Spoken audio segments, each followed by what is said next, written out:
Angkatan bersenjata Ukraina menyerang 9 area tempat terkonsentrasinya personel Rusia di sejumlah titik di garis depan.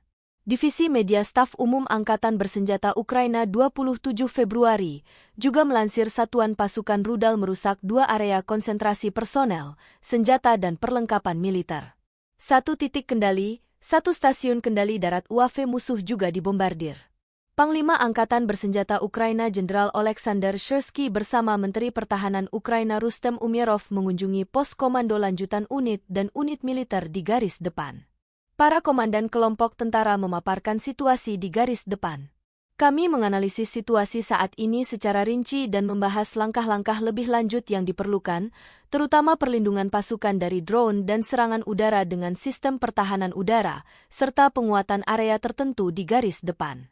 Panglima Ukraina berbicara dengan komandan brigade dan batalion terpisah tentang keadaan di lapangan. Menganalisis permasalahan yang muncul di brigade. Secara total dalam 24 jam terakhir, 850 personel Rusia dilikuidasi termasuk 16 kendaraan pengangkut personel dan 16 sistem artileri. Secara total, Rusia sudah kehilangan 411.550 prajurit selama perang 2 tahun melawan Ukraina.